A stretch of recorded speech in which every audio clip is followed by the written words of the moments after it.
welcome to another Monday night, and you know what time that is. It's time for the Cool Down Lap. I'm your host, Greg Dreiss, and this is the official podcast of Midwest Motorsports, and you can listen to the Cool Down Lap on Twitch at twitch.tv/Greg Dreiss, also on Spotify, Google, Amazon. Later on, we'll upload to YouTube. And just surfing around the web today, this podcast is now on TuneIn as well as SiriusXM under podcasts.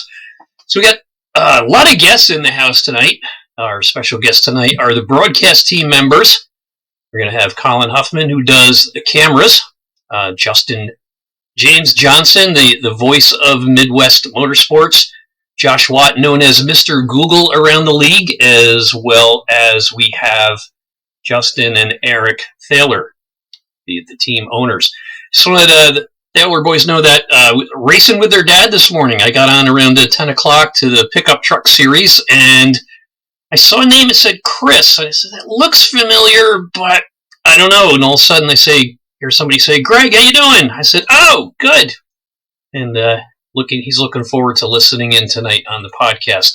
So let's introduce everybody. Eric and Justin, how you doing tonight?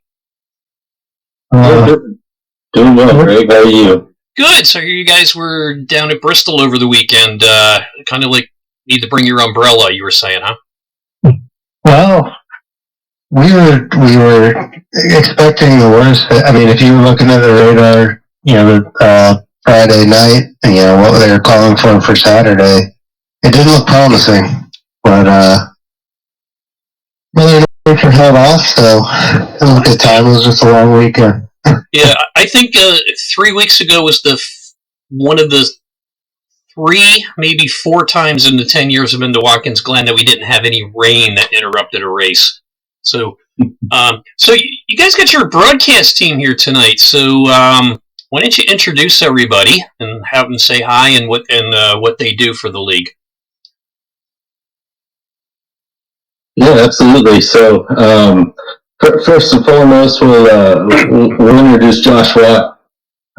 Josh has been with us, I believe, since season 2. He come on board and originally was our designated race control for both our Xfinity League and our Cup League at the time, and kind of threw something out there to him as far as trying to get some more exposure and whatnot, and he had put together a pretty decent a broadcast and things, and we were streaming there for a while of just streaming our races without commentary, and he built up to what we have today. So we owe all that credit to Josh for one. Josh is our Canadian resident. He may claim he's American, but I won't hold the Canadian against him. But Josh has been with us for a while, and like you said, he's our resident guru. When someone has a question about iRacing or even PC in general, Josh is pretty much the one to get to and ask those questions too. So we appreciate everything he does for us there and whatnot. So, next I would say would be James. James was, I guess, somebody that came to us when we were looking for a broadcaster to join our team. I believe on Reddit, and James responded, and we were looking for somebody to be instilled into the Midwest Motorsports way of life, you'd say.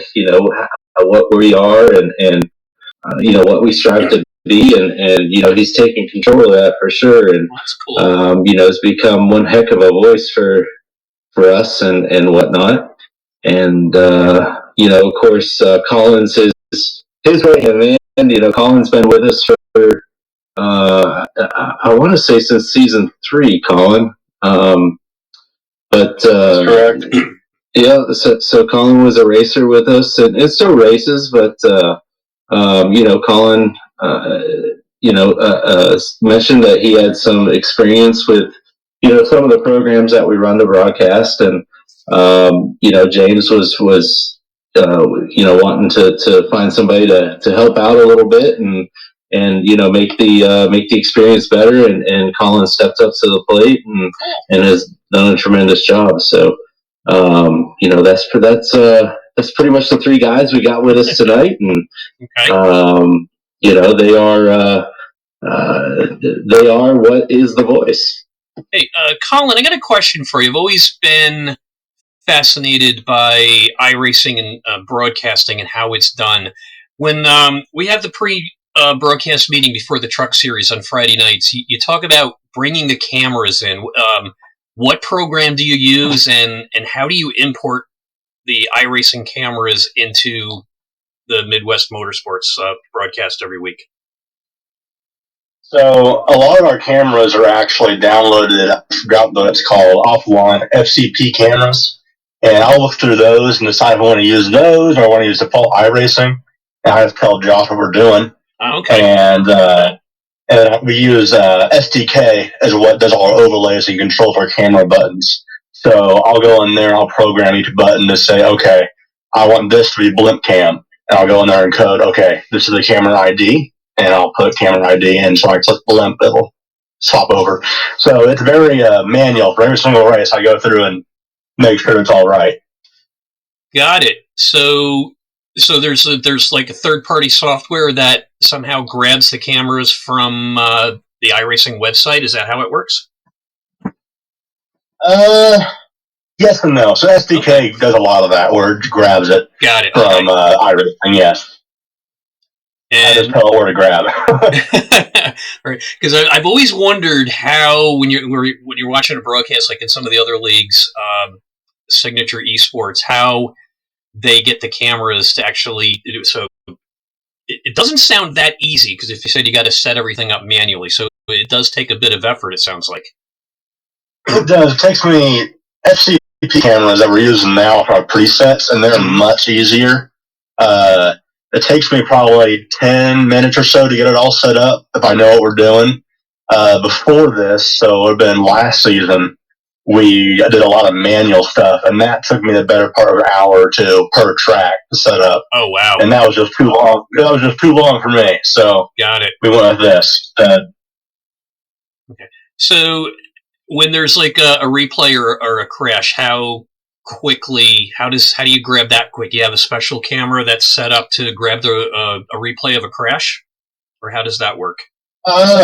So on my we'll call it the dashboard, I have a special column that has events. So you get passes, you get wrecks, you get off tracks, and it'll highlight red for me, so I can see, okay, Justin Taylor went off track and crashed. And I can double click that, and it will just pop up your replay screen and move a camera there automatically for the most part. So it's really automated in that. Where I come in is actually making sure we're looking at a wreck, because sometimes they'll do it and it's not actually a wreck.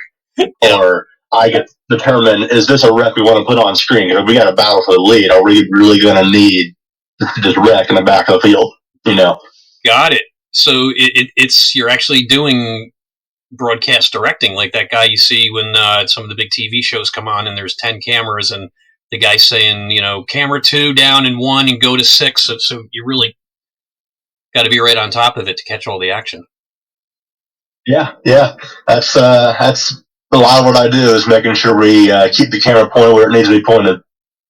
Cool. And James, you sent me some pictures this morning. So you've got or this afternoon, you got quite a bit of racing history going on. Good evening, Greg, and good evening, everybody. How you doing?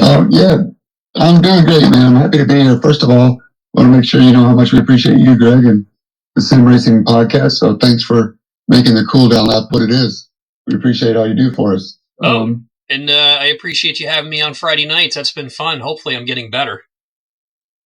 Oh, you're kidding? Yeah, I mean, I think you're a great addition to the broadcast, and I hope you'll come back and do it with us some more. I'm excited to know that you're going to run the Cup Series with us a little bit this season. So hope you got your sim rig ready, all warmed up and ready to race with us. It's really cool to go from the outside and the inside, and now I get to race with us too. I think it's welcome to the club. Thanks, I appreciate that. So, how did you get involved with doing the voice work and being announcing on iRacing races? Yeah, well, it's I don't want to go too far back or get too complicated, but I grew up in a racing family. My dad raced SCCA. So, before I was born, I've got pictures of me and my mom at the track.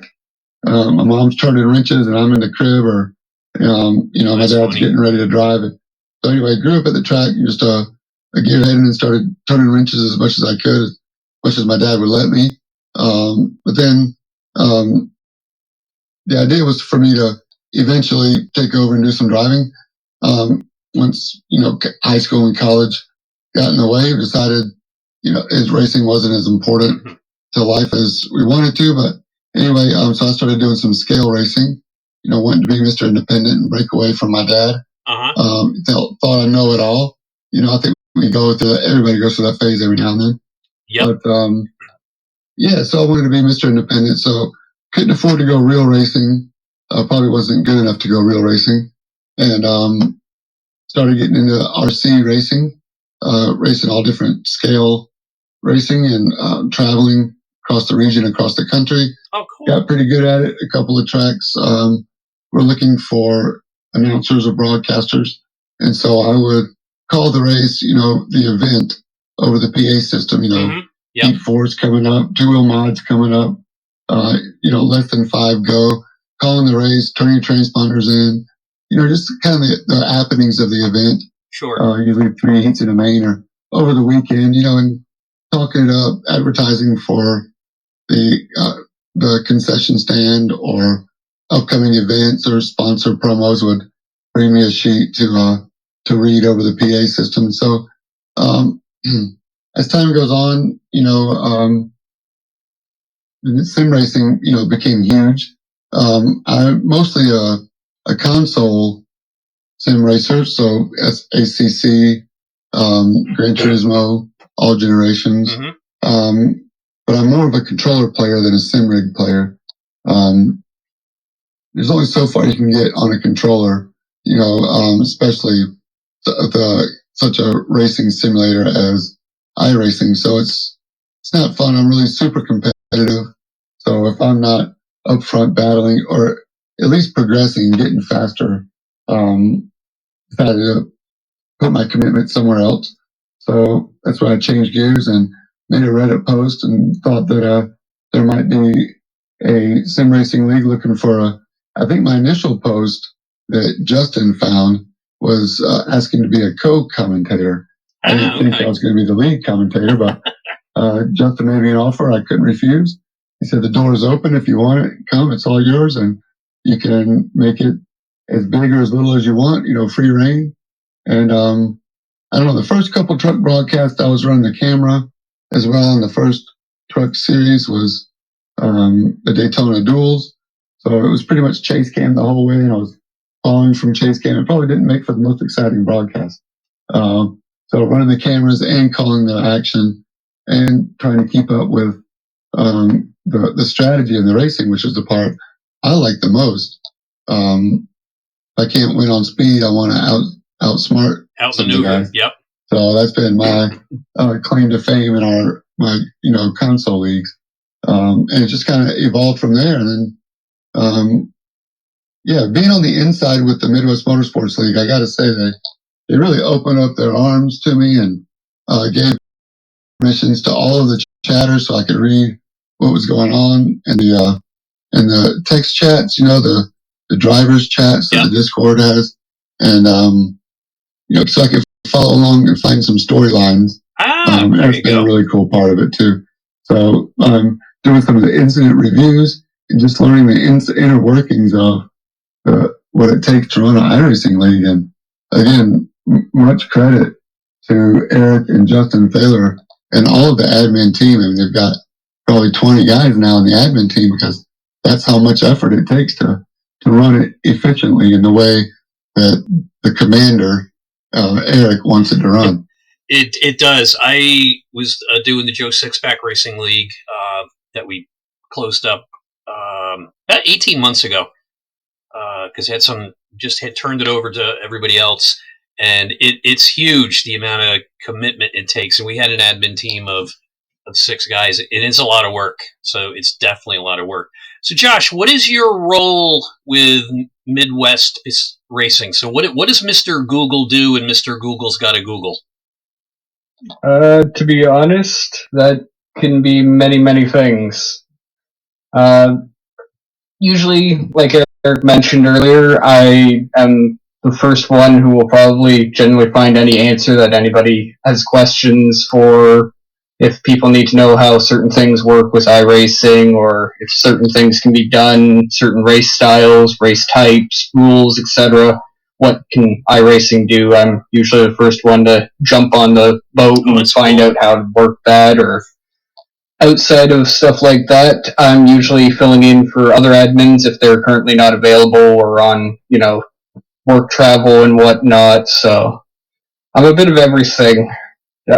Like Eric originally stated as well, I originally came in as race control, so I'm sort of the head of the broadcast team as well as the head of the whole race control team. So anyone who does race control within the league, they usually come through me to figure out how to run our apps and our programs and what things to look for and how to make everything look nice for both the drivers so that they understand what they got to do and what the broadcast team actually gets to see.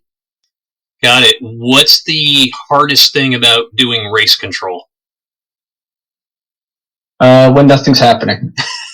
When everybody's super clean and I get sitting there and I'm falling asleep because nobody's crashing. Got it. Okay. And what's your role on the broadcast side? Do you jump in and help out before every race? Do you get what do you in like? Between tech support and the main setup guy, I'm usually the one getting the computer and the stream all set up.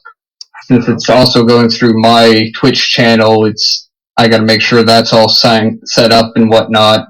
Our streaming software is working, overlays are running so that Colin can actually change cameras and have the overlay showing who's in what position, etc. So if something fails, then I gotta fiddle with that and fix it as quickly as possible, and hopefully minimal downtime and it doesn't look bad on the stream. No, everything's look good. Are you familiar with Restream? Yes. Okay, so I play around with streaming when I'm driving and such, and I'm using SimHub for my overlays, but they're not being picked up by Restream. Is there a certain reason for that, or is there another overlay that I should go to?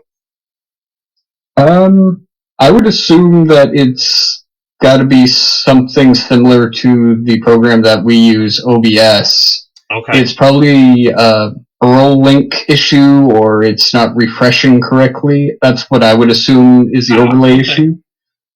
But without seeing the actual, deep diving into the program itself, I'm not that familiar with it. Okay. Yeah, I just figured maybe you might know, because, like I say, when I'm driving, I can see it on my screen, but when I'm checking out, like after qualifying or something, it's not there on Restream. Maybe I gotta buy their ultimate program for $20 a month, because it seems like you can do a lot more with that. Yep. Okay, cool. How did you come across the Midwest guys, Eric and Justin?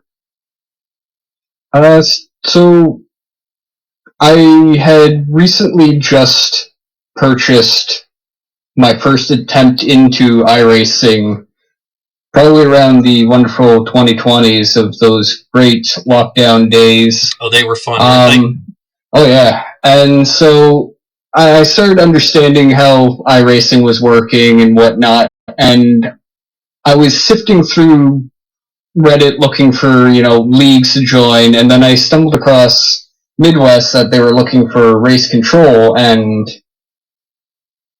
I'll be honest with you, I was one of those weird kids that always liked the official position, like referees in hockey, the umpires in baseball, the refs that get yelled at in football. That was my kind of dream job. And to be able to, do that, but with racing seemed really cool at the time. And so I believe it was Eric I was first talking to, and we chatted back and forth, figuring out what the job was, and here I am. I think I joined about race 2, 3 of their Xfinity and Cup series 2 years ago, give or take. Oh, okay. I've lost track of time, to be honest, how long I've been here. Got it. So it sounds like you're having fun here. Oh, it's been a blast. Yeah. These guys, the drivers, the admin team, if you are looking for a league, this is definitely the place to come and check out, hang out. Best drivers, super duper clean. It's what you want out of a racing league, and the best part is it's free. You don't have to pay a single dime to get into this outside of your subscription and tracks. There you go. So whereabouts in Canada are you? I'm in the Greater Toronto area. Ah, okay. So you're not terribly far from me. I'm around Albany, New York, so... Probably just across the lake from me. Yeah, okay. So, I have a quick question for Josh. Go ahead. If I can interrupt. So sure, go ahead. I don't It's know your if you're show. looking at the Twitch stream, but I think it's the photo that you pulled down for Josh from the broadcast team or the Midwest-Motorsports.com website. And it's got Josh on a moose. And I want to know how on earth you were able to get on the top of a moose, Josh. That's a staple in Canada. Yeah, I can't give away my head how you do that. Every Canadian is required to own a moose. I mean, you're the first right. We got that, hockey stick. Yeah. A hockey stick. Well, I've never seen it before, so props to you for that. Oh. Justin or Eric, take me through a broadcast meeting when you're getting ready to talk about the season. What's it like? Do you guys get all three of these guys together on Discord and talk what you're going to do? How does that work? Well, I'll be honest, Greg. I give them full control here. We don't tell them nothing. Well, that's good. I gave them the keys to the warehouse. Oh, so that way you can go up and take moose riding lessons in Canada. Mm-hmm. Mm-hmm.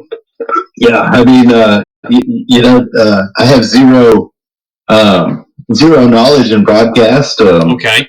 I'm considering the folks we brought on board the professionals. So, I've given them the keys to the kingdom. They're free to use their creative mind and bring in what they want, and they've been very successful with it. So I'm very happy, and I'm sure all the members are as well. That sounds good. It's a good way to do it.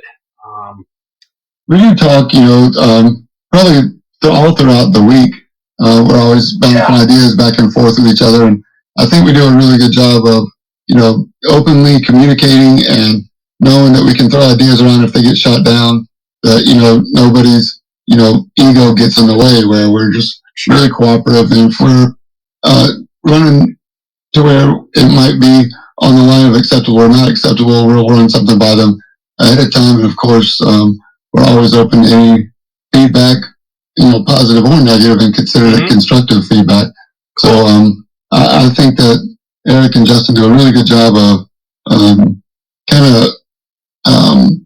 I don't know how to say, just making sure that they get the right people in the right place and are okay deferring the decisions. And if we need to be reeled back in, of course, I'm sure they won't be shy, but it's been really a pleasure to work with everybody, at least on my end, that we've been able to try some new stuff, and if it doesn't work, we don't do it next week. But like guest announcers, Greg, you were one of the first guest announcers we had, and I think that opened the door for Eric to feel more comfortable to have a guest announcer. And, who knows, down the road, we'd like to find more broadcasters and commentators and somebody to fill in for Colin when he's on vacation or doesn't want to do it one night or, whatever. So, yeah, the door's always open but, it's just evolving. It's an always evolving process, I think this broadcast is, and we're going to continue to get better.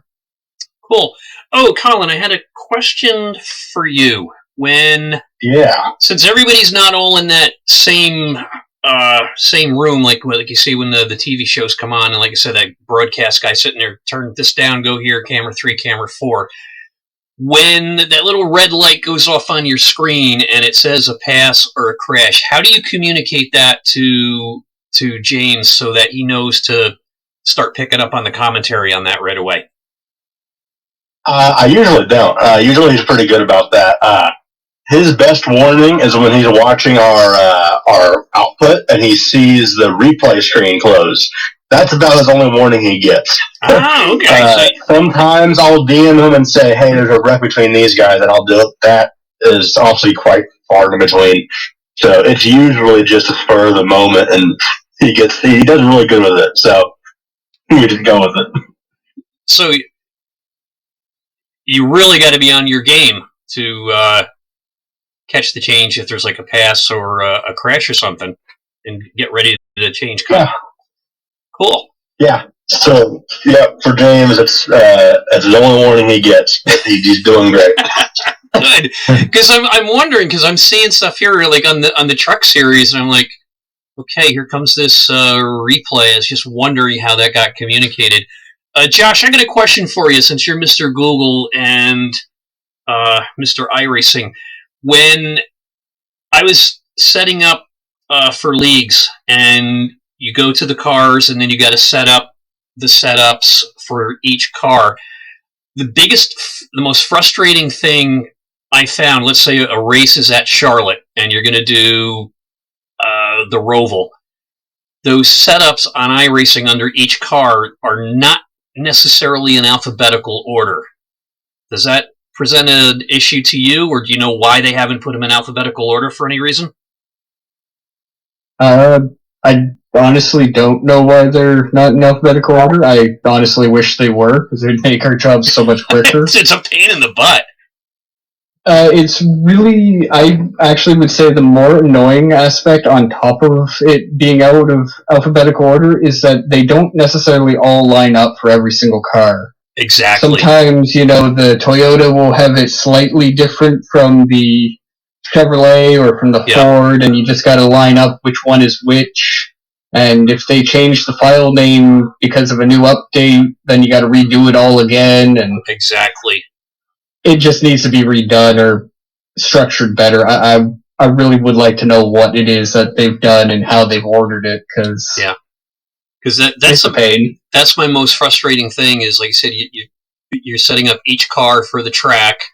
And then if there's 5 setups for the track, they're sometimes not even next to each other. Besides that, what's your biggest frustration with iRacing and how they do things? Because as good as they are, there's some things that they do, I gotta do the palm slap on my forehead sometimes. For me, I think it's kind of the poor communication the game gives on penalties. Okay. It's very unclear sometimes for some drivers of what they need to do. Do they, is this a penalty that they can serve now? Do they have, 3 laps to serve it? Can they serve it under caution? That's a good point. Is it a stop or go? Is it a hold? Is it a drive-through? I just wish that information was more clearly shown to drivers. Yeah. So I have to wonder sometimes if some drivers are maybe have certain aspects of the flags disabled on their overlay for the default stuff. I don't know. Okay. Yeah, I see. I don't mess around with whatever those files are on my hard drive, because I know just enough about technology to get myself in trouble and somebody else arrested. So I don't play with anything other than what's on the drop down menus. What else? I was going to ask you one other thing. Oh, the second biggest pet peeve I have, and I've seen it in almost every league and every official race, is that stupid passing under yellow when you're pulling into pit road, and you know darn well that you haven't passed anybody. Is that an error on iRacing's part? Yes and no, I would say. Okay. Just by what knowledge I do know of how such things work. Yep. For those that do actual racing or watch real racing, there is usually a transponder on the car. The problem is where it is on the iRacing version of the car. It's usually hidden behind the driver. Mm-hmm. So when you cross a line, be it the commitment line into the pit lane, if the car that you're supposed to pass has not gone past that commitment line because of where the pit lane and the commitment line is compared to where the other driver is, he may still technically be behind you, even though it looks like he's, got his nose ahead of you. And that's enough for the game to be like, well, you didn't pass him, so... Yeah. Or you did pass him. I was wondering what was up with that. So you got that, and then you got netcode. Exactly. Netcode is one of the worst things. Yep. Oh, what's next on here? James, how many of the series do you do the announcing for? Yeah, right now, it started off just doing the trucks on Friday nights. And then I was looking for something to do on Tuesday nights, and I was just following along on the Midwest Motorsports Twitch and streams, and said, man, that would be fun to call some road racing too. And so at that time, I contacted Justin and asked if we could consider calling some road racing. And I really wanted to do it with a camera guy. So that's when Colin and I started talking, and I politicked. Justin and Eric probably got tired of me, and Josh probably got tired of me bugging them so much. I think I bugged them for a whole week trying to say, let me and Colin do the road racing. That's funny. I committed to the trucks, and I wanted to make sure that I didn't, bite off more than I could chew. Yeah. With the time commitment. So, but yeah. So right now I'm doing the road series on Tuesdays and the trucks on Fridays. Got it. What's different about calling a road course versus an oval? Yeah, that's a good question. I mean, there's not too much difference. I think, well, strategies always play out a little different in a timed race versus a lapped event. Mm-hmm. And sometimes the likelihood of yellow flag or stage cautions may throw in the different, angles or parts of the aspects of the race that you need to advertise or point out during the broadcast to make it interesting for the viewers. So it's different that a lot of times the oval racing is more wheel to wheel, side by side for durations. You could be working on a pass for 4 or 5 laps at a time on an oval race, and you can too in road course. Now that the racing has gotten a lot cleaner in our road series. There's a couple of road races where there were more wrecks than anybody could call, even if you had 1,000 cameramen. But Justin reeled everybody in, and incidents per lap, and a little bit of coaching on the Discord, and the racing has become a lot more clean. And I see guys setting up passes 2 or 3 corners and just applying pressure without going overboard. Mm-hmm. And so it's a little bit different, but really at the end of the day, you're calling what you're seeing and thinking about the finish line and what's going through the driver's head while they're driving. It's not much different than real live racing that you might see on NBC or Fox throughout the week. Cool. And you guys were at Autodromo Monza or whatever that long Italian name is last week. Are you familiar with the Monza track in Italy? I do the Carburetor Cup series on iRacing on that, and that is probably the track that if you even breathe wrong, you're going to go up into the woods coming around turn 4 just before you come into the grandstands and pit entrance. I was watching the Fanatec Challenge from earlier this year that was being broadcast on CBS Sports over the weekend, and they were at that track. It's one of my favorite road courses, as well as the oval there. And the interesting thing was there was a young kid driving for Mercedes, 17 years old, and he was driving in that race. It was a great looking race to watch. Yeah, Monza's definitely at high speed. Yeah, lots of long straightaways, high speed, low downforce if you can change settings. But in our league they're on fixed setups. But lots of long straightaways with really long braking zones from high speed. And in road racing, that's really where you make the passes is in the braking zone. So if you're going from a high speed to a low speed, that braking zone is longer. So if you can, get a slipstream or a draft right up behind them and pop out and try not to run over their bumper, which sometimes you do. That's racing. Monza's a pretty exciting track, and I think they were close to 25 or almost 30 cars. Oh wow! Because the GT4s are broken into two classes. Yep. Midwest Motorsports did a good job of splitting up, keeping everybody involved. Instead of having 1 out of 30 be the winner, now we're going to have 2 or 1 out of 15. There you go. On the same track at the same time. So it's pretty cool there. And lots of different aspects of the racing. This next week we're at the Red Bull Ring, which is the Austria A1 ring. So that's going to be real exciting too. Lots of right and sharp turns, a couple of lefts that are sweeping, and we'll see how strategy might play out in a 1 hour race. Actually, at Monza they had a sprint race and then a feature race. They do that a couple times a year, so cool. Okay. They invert the top 10. And that was pretty exciting too. So all those things you kind of got to keep in mind, and that's another thing we talk about before the race with Josh, Colin, and myself. We'll talk about the possibilities and what to look for. I think you got a little piece of that when we were calling the trucks. Knowing when the stage breaks are coming and at what laps, so we know when to expect. And some of the rules that race control might throw in as well, as far as the pit lane closing a couple laps beforehand. Got it. Yeah, Sunday, the Fanatec Challenge, there were 55 cars on the track, I think across 5 or 6 different classes. Colin, I know you've got a training class coming up, and you've got 5 or 6 people that are interested.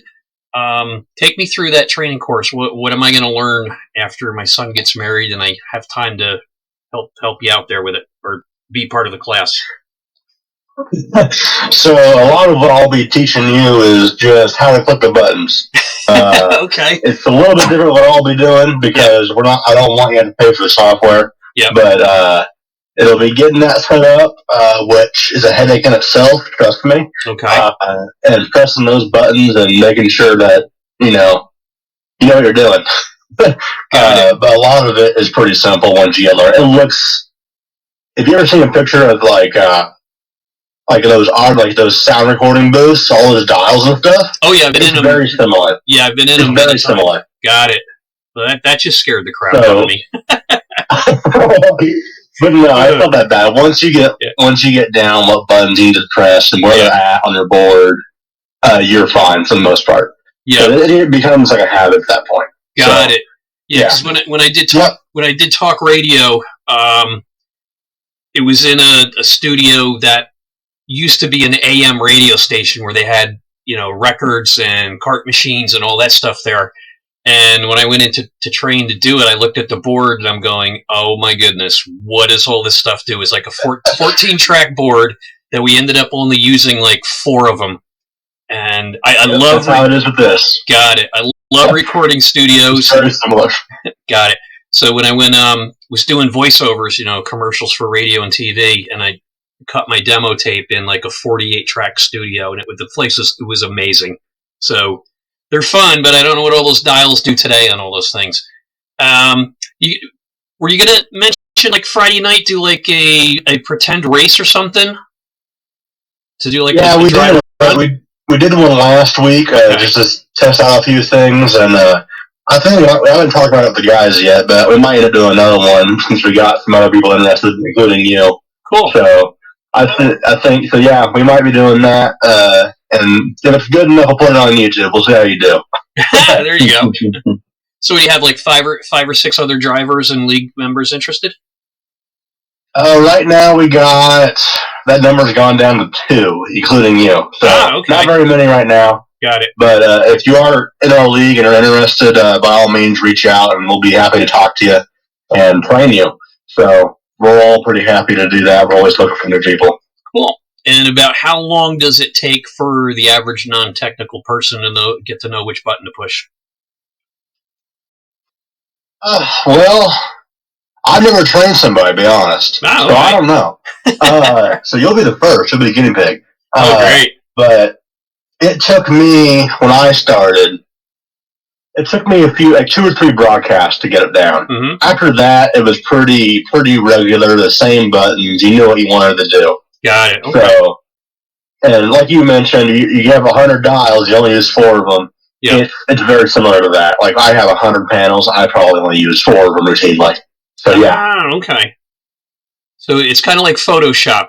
There's 14 ways to crop a picture, but you're only going to use 1 or 2 of the ways.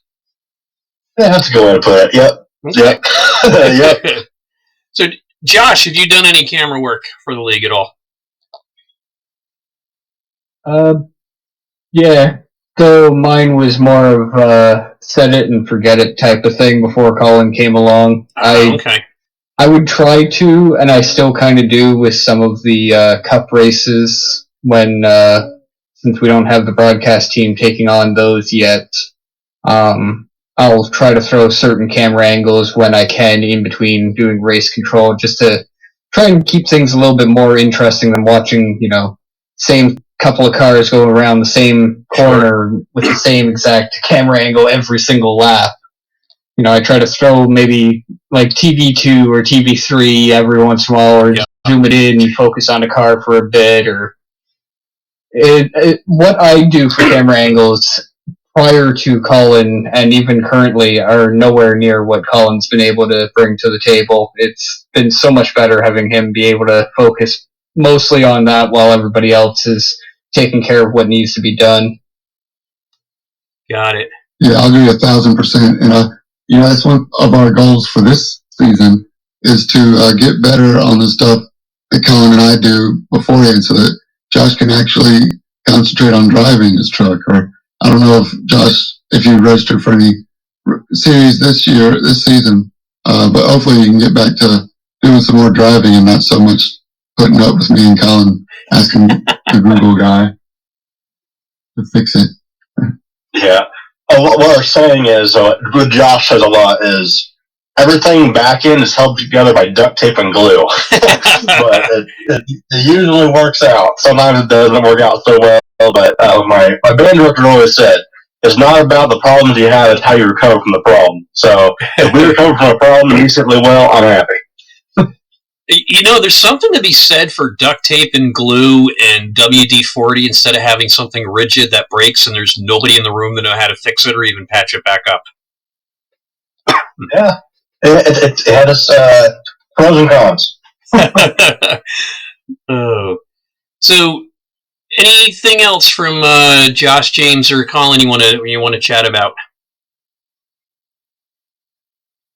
I just want to make sure everybody knows how much I enjoy calling the races, and thanks for having me and on the team. And it really is a team. And if you get a chance, reach out to your local admin and thank them for the effort they do, because it does take a lot of work to put all this together. And we're just going to make it happen and keep bringing the action to you. Cool. I do want to thank Eric and Justin for actually letting me do this. I know I tried before James to get them to do it, and they were hesitant. And then when James came along, I managed to convince them to let me give it a shot. So I do thank them. I owe them a lot for give me a chance to do this. And I really enjoyed it. Cool. I thought I had one other question. Oh, are there plans to, at some point, have all 4 series with commentators? I guess who do you want to ask that question to? Whoever wants to answer. Can we? Well, I think it's something we want to do. It's just we don't have the manpower or time to do it right now. Got it. Is the best way to put it. Got it. Yeah, the hardest thing is, we're running, I guess, a total of 4 series overall here. Yeah. A lot of admins are kind of involved in both sides of road and oval, and it's hard to do too much and not do a little bit right. So I'd like to do a lot of right with, just doing a little bit right now, even though really 4 series is a little bit. But maybe one day we'll get there. That'd be really cool if we can get the participation up and the members to really fill up the grids.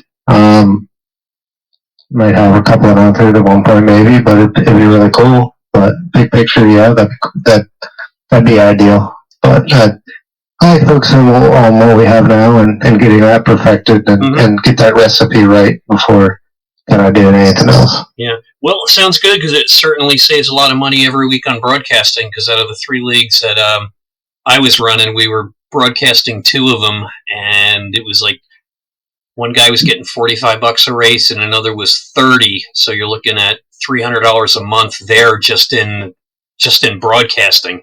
So that does get expensive because, sponsors are not easy to come by on iRacing. Yeah. And something like this too, just on that point, I think if you're doing this part for the money, you're not doing it for the right reasons. I think exactly. This is something you really got to love to do if you want to do it well. If it's a job, then I may not be as enthusiastic. I mean, it's not fair to say that I wouldn't be as enthusiastic. Of course, I would be. It'd be a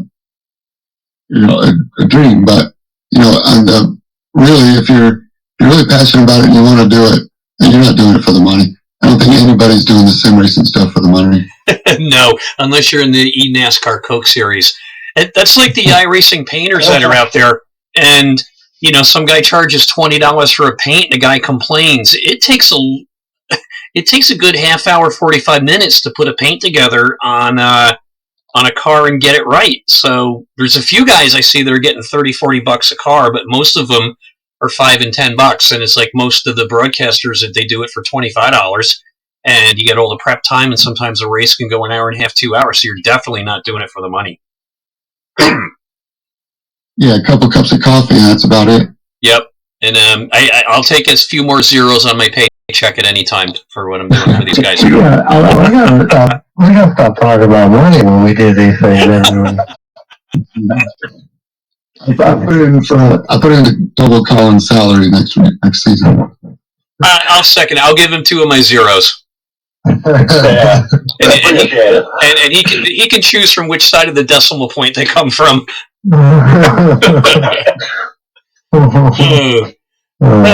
Josh, James, Colin, thanks for stopping in tonight. We're gonna just move on to another topic. You're more than welcome to hang out till the end if you gotta head out. Certainly understand that. Eric and Justin, you wanted to talk about who we're going to have next week. Somebody from the rules committee for Oval, and talk about schedule that's coming up. So why don't you guys take it away on that? Yeah, absolutely. Some of the time that we spent at Bristol this weekend was setting up the schedule for season 6. Along with kind of putting the final stamp on the rules and whatnot, and the changes that we want to make. Obviously to make things better for the league. But we spent most of our mornings into lunch hour and just before heading over to the track for the races, with our laptops open and my thighs going on to set all that up. And